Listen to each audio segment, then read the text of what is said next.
Hello students, कैसे हैं आप सब लोग। तो CUET 2022 में माइक्रो इकोनॉमिक्स का जो भी पोर्शन है उसमें से हम लोगों ने इंट्रोडक्शन कर लिया। हम लोगों ने कंज्यूमर बिहेवियर भी अच्छे से कर लिया। सिंगल कमोडिटी केस और डबल कमोडिटी केस भी आपने कल की वीडियो में देख ही लिया होगा। आज हम लोग शुरू करने वाले हैं थियोरी ऑफ डिमांड। और हमारे सिलेबस में डिमांड है पूरा का पूरा, इलास्टिसिटी ऑफ डिमांड भी पूरा का पूरा है, उसके कई सारे मेथड्स भी हैं जो मैं तुम्हें कराऊंगा, और इतना ही माइक्रो इकोनॉमिक्स का पोर्शन है। उम्मीद है, मैंने प्लेलिस्ट बना दी है, उम्मीद है आप लोग क्लास लाइन बाय लाइन इस पूरे पोर्शन को खत्म करोगे। जैसे आप मुझे बोलोगे सर खत्म हो गया हमारा, आपके साथ साथ ही फिर मैं क्लास इसके MCQ भी कवर करूंगा और क्लास आगे फिर हम लोग कंटिन्यू करेंगे इसी तरीके से। राइट, चलो स्टार्ट करते हैं थियोरी ऑफ डिमांड। आज हम लोग पढ़ने वाले हैं क्लास डिमांड के बारे में, थियोरी ऑफ डिमांड। तो बेसिकली आप लोग डिमांड कहते किसको हो, ठीक है। डिमांड का मतलब क्या है, तो अगर मैं बात करूं डिमांड की, तो डिमांड कौन करता है सबसे पहले मुझे बताओ। डिमांड है मांग।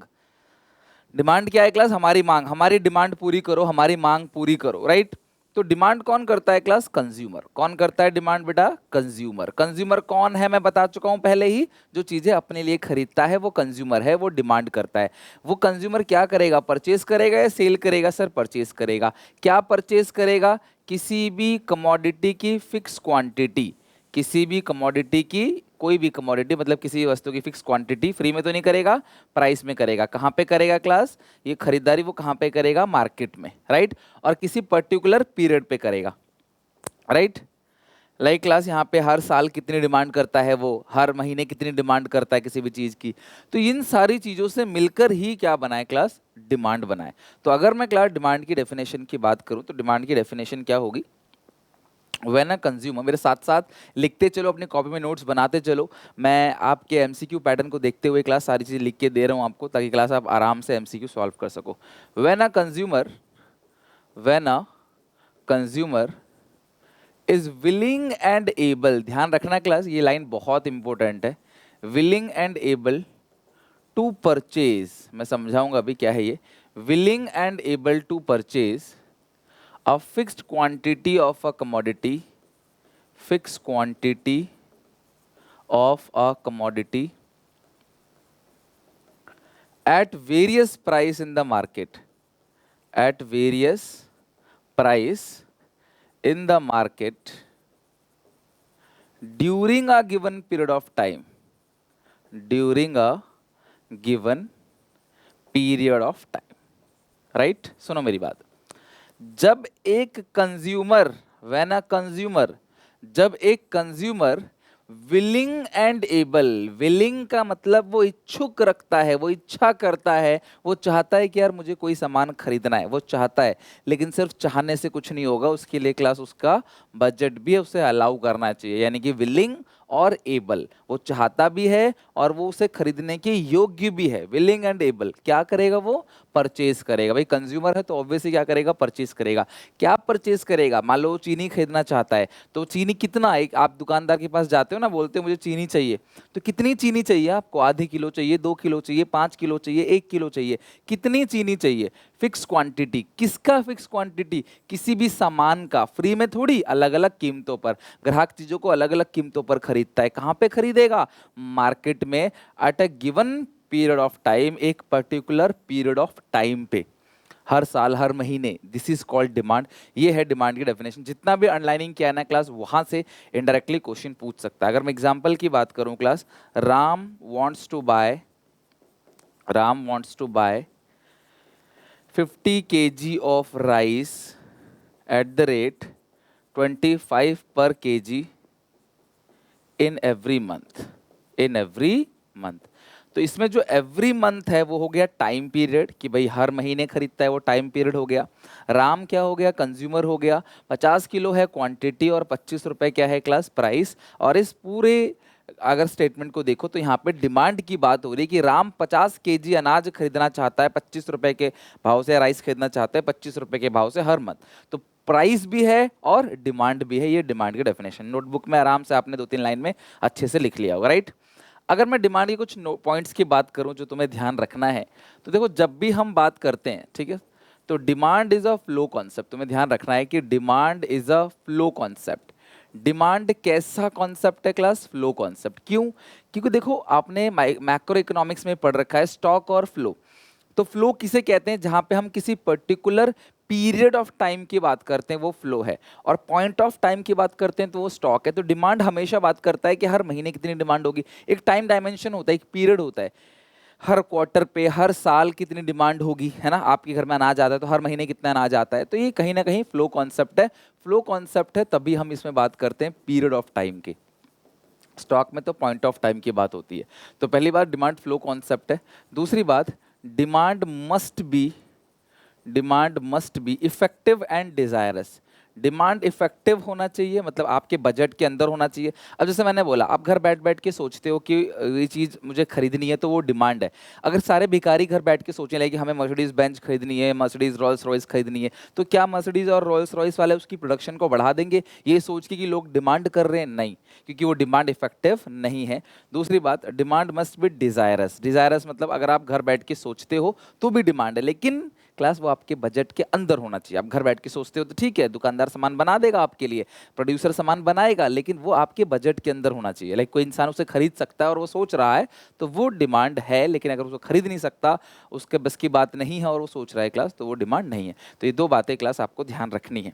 आई होप क्लास डिमांड का अच्छे से एकदम क्लेरिफाई हो गया होगा कि डिमांड आखिर कहते किसको है। अब हम बात करेंगे टाइप्स ऑफ डिमांड को। तो डिमांड जो है वो दो टाइप का होता है। सबसे पहला है इंडिविजुअल डिमांड। सबसे पहला इंडिविजुअल डिमांड। सुनो मेरी बात, मार्केट में बहुत सारे बायर्स होते हैं, मार्केट के अंदर बहुत सारे ग्राहक होते हैं। किसी भी सामान को खरीदने के लिए मार्केट में बहुत सारे ग्राहक होते हैं। किसी भी एक ग्राहक की डिमांड को हम लोग क्या बोलते हैं? Individual demand. Demand by a single buyer, ठीक है, या कंज्यूमर ले लो, बाय एन इंडिविजुअल बायर लिख लेते हैं, वो सबसे अच्छा है। किसी भी इंडिविजुअल बायर की जो डिमांड होती है उसको हम लोग बोलते हैं इंडिविजुअल डिमांड, राइट। किसी भी एक इंसान की जो डिमांड होती है उसको हम लोग क्या कहते हैं? Individual demand. Demand by a single consumer, एक अकेला ग्राहक जो डिमांड कर रहा है, ठीक है, उसको हम लोग क्या बोलेंगे class? Individual demand. Demand by an individual buyer, ठीक है। कहाँ पे class? In market during a given period of time. ये साथ में लगाना ही लगाना है, गिवन पीरियड ऑफ टाइम तो हमेशा रहेगा। क्यों? क्योंकि डिमांड फ्लो कॉन्सेप्ट है, तो जहां भी डिमांड की बात होगी वहां पे class single period of time की बात हम जरूर करेंगे, मतलब कि गिवन पीरियड ऑफ टाइम की बात जरूर करेंगे। तो जब हम इंडिविजुअल डिमांड की बात कर रहे हैं तो उसके स्केड्यूल की भी बात करेंगे। अच्छा, अब यहाँ पे एक छोटी सी बात, बहुत कॉमन सी चीज़ है जो आप सब जानते ही हो, क्या? कि किसी भी कमोडिटी का प्राइस अगर बढ़ेगा तो उसकी डिमांड कम होगी। सामान 2 रुपए का था, फिर 3 रुपए का हो गया, फिर 4 रुपए का हो गया, फिर 5 रुपए का हो गया। तो जैसे जैसे सामान का प्राइस बढ़ते चले जा रहा है उसकी जो डिमांड है वो कम होती चली जाएगी। 2 रुपए था तो कंज्यूमर, यही तो कंज्यूमर बिहेवियर है, यही तो माइक्रो इकोनॉमिक्स है। 2 रुपए था 10 खरीद रहा था, 3 रुपए होते ही 7 खरीद लेगा, 4 रुपए होते ही 5 खरीद लेगा, 5 रुपए होते ही 3 पे आ गया। यानी कि जैसे जैसे प्राइस बढ़ रहा है डिमांड घट रहा है। तुम्हें प्राइस को बढ़ाना है, डिमांड घटाना है, तुम्हें कोई रिलेशनशिप स्टैब्लिश नहीं करना, प्रपोर्शनेट नहीं करना, किसी भी तरीके से रैंडमली बढ़ा दो और घटा दो, राइट। तो अगर मैं इसका डायग्राम बना के दिखाऊं तुम्हें इंडिविजुअल डिमांड का, तो डिमांड का जो डायग्राम बनता है प्राइस और क्वांटिटी का रिलेशनशिप दिखाता है। डिमांड कहीं ना कहीं आपको प्राइस का और क्वांटिटी का रिलेशनशिप दिखाता है। ये वाई एक्सिस है, ये एक्स एक्सिस है। जब भी आप डिमांड का डायग्राम बनाओगे यहाँ पे प्राइस है और यहाँ पे है क्वांटिटी डिमांड। ध्यान रखना इस पूरे चैप्टर में हम यहाँ पे क्या रखेंगे क्लास? वाई एक्सिस पे प्राइस, किसी भी सामान की जो कीमत है, और एक्स एक्सिस पे क्या रखेंगे? क्वांटिटी डिमांड, ठीक है। तो डिमांड जो है इस तरीके से डाउनवर्डली स्लोपिंग बनेगा, और ये किसी एक इंसान की डिमांड। तो अगर बोलूँ कि क्वांटिटी डिमांड है, ठीक है, ए का, यानी ए कितनी डिमांड करता है, तो ए की अगर मैं बात करूं, एक अकेला ग्राहक है, ए इंडिविजुअल कंज्यूमर है, और ए कहता है जी देखो 2 रुपए में 10 खरीदूंगा, 3 में 7, 4 में 5, 5 में 3, जैसे जैसे महंगा होता चला जाएगा मैं डिमांड करते जाऊंगा कम। तो ये जो डिमांड है क्लास, ये जो डिमांड कर्व है वो क्लास किसका है? ए का है। इसे मैंने डाउनवर्ड क्यों बनाया? बहुत सिंपल है कि प्राइस इतना था तो डिमांड वो इतना कर रहा था, जैसे ही प्राइस महंगा हो गया उसने डिमांड कम करना चालू किया, प्राइस और महंगा हो गया उसने और डिमांड कम किया, प्राइस सस्ता हो जाएगा तो डिमांड वो ज्यादा करेगा। यानी कि ये जो डायग्राम है, ये प्राइस और क्वांटिटी डिमांड में किस तरीके का रिलेशनशिप दिखा रहा है क्लास? Inverse relationship. और यही चीज क्लास हम लॉ ऑफ डिमांड में पढ़ते हैं, there is an inverse relationship between price and quantity, जो क्लास हम अगली क्लास में डील करेंगे, राइट? उम्मीद है इंडिविजुअल डिमांड आपको बहुत अच्छे से समझ आ गया होगा प्राइस क्वांटिटी डायग्राम के साथ, क्लियर है?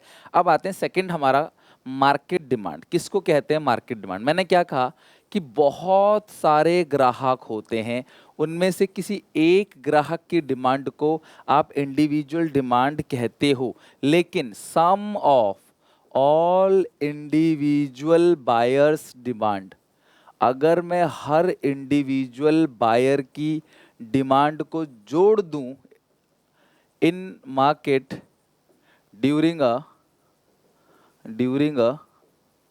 Given period of time, during a given period of time, सब चीज़ क्लास इसलिए लिखवा रहा हूँ ताकि आपके एमसीक्यू में कोई मिस्टेक ना हो, लाइन कुछ ऐसा ना दे दे जिससे आप कुछ गलत इंटरप्रेट कर सको। तो सम ऑफ ऑल इंडिविजुअल, हर एक इंडिविजुअल बायर की डिमांड को हम लोग क्या कहते हैं क्लास? Market demand. सिंपल सी बात है, मार्केट में बहुत सारे ग्राहक हैं, सबकी डिमांड को ऐड कर दो, ए की, बी की, सी की, डी की, सबकी डिमांड को ऐड कर दोगे तो वो कहलाएगा मार्केट डिमांड। और किसी एक कंज्यूमर को पकड़ लोगे, उसकी डिमांड की बात करोगे तो वो कहलाएगा क्लास इंडिविजुअल डिमांड। तो अगर मैं मार्केट डिमांड का स्केड्यूल बनाऊं यहाँ पे, फिर डायग्राम अगले पेज पे हम देखेंगे, अभी हम मार्केट डिमांड का स्केड्यूल बनाते हैं। तो मार्केट में तो बहुत सारे ग्राहक हैं, मार्केट में अकेला ए नहीं है, मार्केट में क्लास ए भी है, बी भी है, सी भी है और डी भी है। सबकी डिमांड को मिलाकर जो आएगा उसको हम लोग क्या बोलेंगे? Market demand. तो यहाँ रखते हैं प्राइस, ये है प्राइस, फिर डिमांड रखते हैं ए का, डिमांड रखेंगे बी का, डिमांड रखेंगे सी का, और ए बी सी की तीनों की डिमांड को जोड़ेंगे तो हमारे पास क्या आएगा? Market demand. तो यहाँ रखते हैं मार्केट डिमांड। मैं मानता हूँ 3 ही ग्राहक हैं मार्केट में, क्योंकि कितने लेंगे यहाँ पे? Quantity demand of x commodity है, ये है सी, ठीक है, ये डिमांड सी का है, क्वांटिटी डिमांड ये है बी का, और ये है क्लास क्वांटिटी डिमांड ए का, राइट? और ये है प्राइस ऑफ एक्स। तो प्राइस है 2 3 4 5। तो जैसे जैसे प्राइस देखो बढ़ रहा है, जैसे जैसे प्राइस बढ़ रहा है 2 3 4 5, 10 7 5 3, तो ये हो गया क्लास 10 7 5 3, 10 7 5 3, तो ये ए का था। तो जैसे जैसे प्राइस बढ़ रहा है, ए की डिमांड क्या हो रही है क्लास? कम हो रही है। बी की भी कम होगी, सी की भी कम होगी, राइट? तो बी का भी कम कर दो क्लास, यहाँ पे 5 4 3 2, जरूर नहीं कि करना है, कैसे भी कर सकते हो, लाइक 10 है, फिर 8 है, फिर 6 है, फिर 1 है, ऐसे भी कम कर सकते हो, तुम्हारी मर्जी, बस तुम्हें डिमांड को कम करना है, ठीक है? या 6 की जगह आप 3 ले लो, यहाँ पे 1 की जगह 3 ले लो, ज़्यादा कम लग रहा है अगर आपको, तो एक ही जगह यहाँ 3 ले लो, फिर यहाँ ले लो 12, फिर ले लो 10, फिर ले लो 7, फिर ले लो 5, इस तरीके से, राइट? अरे एक सेकंड, ये तो मार्केट डिमांड है ना, मार्केट डिमांड सम है, इसको सम करेंगे, ये हमने गलत ले लिया, इसको हमें सम करना पड़ेगा। Sum of all individual buyer demand. 2 रुपए, जब प्राइस था 2 रुपए तो ए डिमांड करता था 10, बी करता था 5, सी करता था 10, तो 10 10 20 5 25, राइट? जब 3 रुपए कीमत थी, ए 7 करता था, बी 5 करता था, सी 8 करता था, 8 4 12, 12 प्लस 7 कितना बनेगा? 19। जब प्राइस 4 रुपए था तो ए डिमांड करेगा 5, बी करेगा 3, सी करेगा 6, तो 5 3 8, 8 6 14। अब जब 5 रुपए कीमत थी तो ए डिमांड करता था 3, बी करता था 2, सी करता था 3, 3 3 6 2 8, राइट? तो अगर आप देखोगे कि प्राइस जैसे जैसे बढ़ता चला जा रहा है, डिमांड वैसे वैसे घटता चला जा रहा है। प्राइस बढ़ेगा, डिमांड घटेगा, यानी कि प्राइस और डिमांड में जो रिलेशनशिप है वो इनवर्स रिलेशनशिप है। वो इंडिविजुअल डिमांड के साथ भी ऐसा ही है, वो मार्केट डिमांड के साथ भी ऐसा ही है। तो sum of all individual demand is called market demand, right? तो अगर मैं इसका डायग्राम बना के दिखाऊं आपको मार्केट डिमांड का, तो यहाँ पे 3 डायग्राम बनेगा, 1 2 और फिर तीनों को जोड़ के एक मार्केट डिमांड का बनाएंगे, 3 और फिर तीनों को जोड़ के बनाओ क्लास एक market demand. All individual buyer demand is called market demand. तो तुम्हें मैं डिफरेंस समझा रहा हूँ, क्योंकि एमसीक्यू तुमसे क्वेश्चन घुमा के ही पूछ सकता है। जब तुम समझ जाओगे हाँ सर तीनों के डायग्राम में डिफरेंस ये है, ये डिफरेंस है, तो शायद आप चीज़ों को समझना स्टार्ट कर दोगे, हाँ कि वो क्या है, क्या डिफरेंस है। Y axis Y axis Y axis Y axis 0 X X 0 X 0 X, ये हो गया। यहाँ price price price price, diagram सबके सेम, इंडिविजुअल डिमांड हो चाहे मार्केट डिमांड हो, डिमांड सबके सेम है, डायग्राम सबके सेम बनेंगे। तो ये ए का हो गया, ये बी का हो गया, ये सी का हो गया, और इसका थोड़ा फ्लैटर बनेगा, राइट। यानी कि जो मार्केट डिमांड कर्व है वो थोड़ा सा फ्लैटर बनेगा। यानी कि क्यों फ्लैटर बनेगा? क्योंकि देखो इंडिविजुअल के जो नंबर है, अगर आप देखोगे इंडिविजुअल डिमांड में इनके नंबर छोटे छोटे हैं, 10, 5, 10, 7, 8, तो ये इसके बड़े बड़े हैं। देखो आप, तो अगर नंबर बड़े बड़े हैं, डिमांड ज़्यादा है, नंबर अगर फिगर बड़ा है तो ये फिगर बहुत दूर तक जाएगा। जब ये फिगर दूर तक जाएगा, एक्स एक्सिस पे ज़्यादा डिमांड आगे तक चला जाएगा, तो ये डायग्राम कैसा बनेगा? फ्लैटर। ये थोड़ा फ्लैटर है। और ये क्या है क्लास? स्टिपर। तो अगर आप इंडिविजुअल डिमांड, ये ए का डिमांड है, बी का डिमांड है, सी का डिमांड है, और ये डिमांड किसका है? ए प्लस बी प्लस सी। तो इंडिविजुअल डिमांड कर्व इस तरीके से बनता है क्लास। स्टिपर बनेगा, थोड़ा सा डायरेक्टली नीचे, जल्दी नीचे आ जाएगा गिर के, लेकिन ये थोड़ा फ्लैटर ऐसे जाएगा, ठीक है। ये थोड़ा सा फ्लैटर जाएगा, फ्लैट जाएगा बिल्कुल इस तरीके से, फ्लैटर। तो ये हो गया sum of all individual demand curve. अगर मैं तीनों को जोड़ दूंगा तो हमारा क्या बन जाएगा? Market demand curve. तो आप ध्यान रखना कि ये थोड़ा फ्लैटर बनता है बस market demand curve individual demand curve से, बट रहेगा नीचे, क्योंकि रिलेशनशिप नेगेटिव ही है। प्राइस बढ़ेगा, डिमांड घटेगा, प्राइस घटेगा, डिमांड बढ़ेगा। अब कई बार बोलते हैं सर आप प्राइस घटेगा तो आप यूज़ क्यों नहीं करते? क्योंकि क्लास जनरली प्राइस बढ़ता ही है, इसीलिए प्राइस घटेगा यूज़ नहीं करते। वो एक नेगेटिव सोच है कि प्राइस घटेगा, मंदी आएगी तो इकॉनमी डाउन हो जाएगा, तो इसीलिए प्राइस बढ़ता है तो डिमांड कम होता है, यही हम लेते हैं। डन। तो इंडिविजुअल डिमांड कवर हो गया, मार्केट डिमांड कवर हो गया। अब आते हैं demand function. Demand function, demand function, demand function, it shows the relationship between, demand function क्या है class? It shows the relationship between, demand function जो है वो रिलेशनशिप शो करता है class between demand for a commodity, demand for a commodity and factors affecting it, factors affecting it. भाई देखो, किसी भी कमोडिटी का जो डिमांड है और डिमांड को अफेक्ट करने वाले फैक्टर्स हैं, उन दोनों के बीच में जो रिलेशनशिप शो करता है उसको हम लोग बोलते हैं डिमांड फंक्शन। किसी भी कमोडिटी की जो डिमांड है और उसको अफेक्ट करने वाले फैक्टर्स हैं, उनके बीच में जो रिलेशनशिप शो करता है क्लास, उसको हम लोग क्या कहते हैं? Demand function. So demand function is equal to function of, तो कौन कौन से फैक्टर्स हैं, यानी कौन कौन से रीजन है, कौन कौन से पॉइंट्स है जिसकी वजह से किसी भी कमोडिटी की डिमांड कम ज्यादा होती है। P X price of commodity, P O price of other commodity, ठीक है। प्राइस ऑफ, ये पी एक्स का मतलब price of own commodity, price of other commodity, right. उसके बाद है क्लास क्या? Income of a consumer, taste and preference, distribution, और लास्ट में क्लास क्या है? एक्सपेक्टेशन। तो इतने सारे पॉइंट्स हैं, ये सारे के सारे पॉइंट्स किसी भी कमोडिटी की डिमांड को अफेक्ट करते हैं, उसको कम या ज़्यादा करते हैं। यानी ये सारे रीज़न हैं, ये सारे रीजन है क्लास जिनकी वजह से किसी भी कमोडिटी की डिमांड कम या ज़्यादा होती है। ये फंक्शन का साइन है, तो इसको बोलते हैं क्लास फंक्शन, मतलब कि डिमांड फंक्शन। तो डिमांड और उसको अफेक्ट करने वाले जो फैक्टर्स है, डिमांड और उसको कम या ज़्यादा करने वाले जो फैक्टर्स हैं, उनके बीच में जो रिलेशनशिप है, वो रिलेशनशिप शो करता है डिमांड फंक्शन। आपने मैथ्स जिनके पास होगी उन्होंने एक चैप्टर पढ़ा होगा रिलेशन फंक्शन, तो ये रिलेशन फंक्शन जैसा ही है जो डिमांड और प्राइस में, डिमांड और फैक्टर्स अफेक्टिंग में रिलेशनशिप शो करता है। तो ये जितने भी पॉइंट्स हैं ना क्लास, इनको बोलते हैं डिटरमिनेंट्स ऑफ डिमांड। क्या कहते हैं क्लास? Determinants of demand. आप सिंपल सीधी भाषा में इन्हें कह सकते हो factors affecting demand, factors affecting demand, कि डिमांड को अफेक्ट करने वाले फैक्टर्स कौन कौन से होते हैं। तो इनको डीपली हम लोग नेक्स्ट क्लास में देखेंगे कि कौन कौन से फैक्टर्स है जो किसी भी कमोडिटी की डिमांड को अफेक्ट करते हैं। तो हार्डली क्लास बहुत ज़्यादा हमने नहीं करा, थोड़ा सा करा है, इसे आप अच्छे से लर्न कर लेना, पूरा का पूरा अच्छे से एकदम याद कर लेना। जो मैं लिखवाया दैट्स इनफ, तुम्हें किसी और नोट की किसी चीज़ की जरूरत नहीं है, इससे तुम्हारा सारा कुछ कवर हो जाएगा। अगली क्लास के अंदर हम पढ़ेंगे सारे के सारे factors, price of own commodity, price of other related goods, substitute, complementary, जहां से पक्का क्वेश्चन पूछा जाना ही जाना है, इनकम, टेस्ट, डिस्ट्रीब्यूशन और एक्सपेक्टेशन ऑफ कंज्यूमर। फिर उसके अगली क्लास में पढ़ेंगे डिफरेंस, कि लॉ ऑफ डिमांड का रीजन क्या है, चेंज इन क्वांटिटी डिमांड क्या है, चेंज इन डिमांड क्या है, फिर इलास्टिसिटी ऑफ डिमांड पढ़ेंगे, फिर factors affecting elasticity of demand पढ़ेंगे। साथ में क्लास बहुत सारे डिग्रीज को भी देखेंगे, न्यूमेरिकल्स के अलग अलग मेथड और न्यूमेरिकल भी सॉल्व करेंगे।